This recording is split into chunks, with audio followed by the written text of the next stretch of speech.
I've been sitting here watching this verdict of Saddam Hussein, and of course the verdict was guilty, like we thought it was going to be anything different than guilty. And the sentence, of course, hang the evil murderer, or better yet, as some have commented on YouTube here, torture him. You know, give him a long, slow death and make him suffer like he made all those other people suffer. Give him a taste of his own medicine. And if that's the case, I mean, the Iraqis put a bullet in your head many times. That was a very effective way, but I know that would be too quick. We couldn't just take him out and shoot him in the back of the head.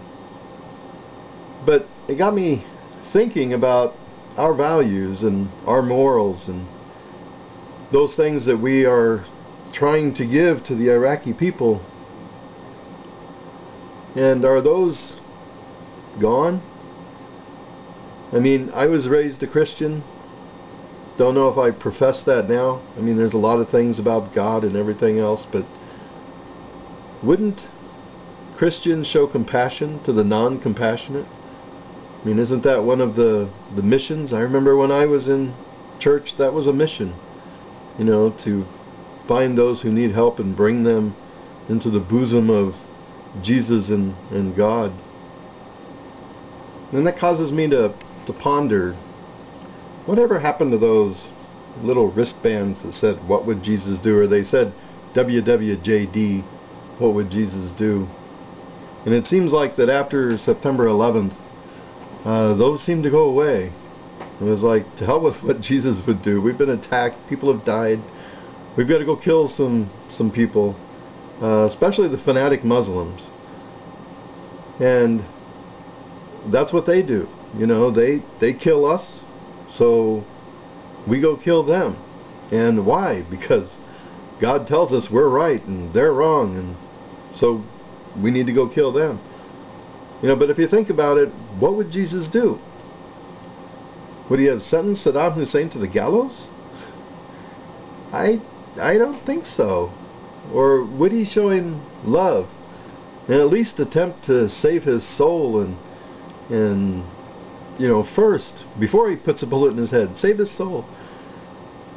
I know, it's a crazy thought, you know, fighting evil with goodness. You know, if we're destroyed in the process of fighting evil and we're the good, so what? So what? At least we know that we're going to go to heaven in the end. I mean, we are fighting people who are giving their life because they believe they're going to heaven in the end, and they're doing it in a violent way. But is that what we were taught? You know? So here's the idea. What if we put Saddam Hussein in a cell and we quarantine him in this cell, and we throw in Jerry Falwell and Billy Graham and Pat Robertson and give him a year. Give those three guys a year and say, you know, let's give him some good old Christian fire and brimstone and till he comes around, till we can save him. And isn't that what Jesus would do? I mean, wouldn't Jesus flood him with love for as long as he could until either Saddam Hussein took himself out or he converted? And if he converted, would he be forgiven for killing hundreds of thousands of people? Would Jesus forgive Saddam Hussein? What would Jesus do? You know, I don't get it. I don't get the hypocrisy between statements here. It's hard to understand where we're really coming from. You know, we gave the Iraqi government the freedom to govern on their own. They've made courts. The laws that Saddam Hussein was tried and convicted were Iraqi laws that were created in 2005, last year.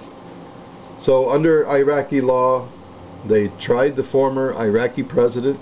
They put their president on trial, and they sentenced him to die for crimes that the international community would say are international crimes.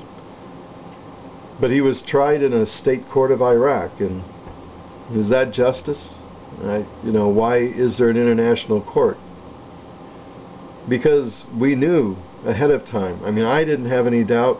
I don't know if you guys had doubt, but Saddam Hussein was going to be found guilty and he was going to be executed. If you didn't understand that, you were asleep somewhere. It's just, there's no way he was going to be released on his own recognizance. I mean, that just wasn't going to happen. You know, so what was it in it for the United States? What was in it for us? I think the bottom line is, you know, other than the oil that's there, and if we don't believe that oil is part of it, we're really asleep. But it also had to do with our president getting a little bit of a revenge, you know, a little bit of a revenge. But is that right? Is that right to have that happen? Is killing a person who was responsible for killing thousands justice? Maybe. I mean, our president believed that. I mean, in the state of Texas, there were several executions. George W. Bush is not immune. He rarely gave immunity to executions. You know, so there you have it. I mean, it's not about this higher state of being, this thing that we're aspiring to. You know, awakening a new type of thought, a new way of dealing with the planet on a global scale. You know, it's a very old human characteristic that's quite negative, and that's revenge. Saddam Hussein is going to die because of revenge. Not because of we're trying to bring something different to a part of the world that we feel needs help. That's not happening.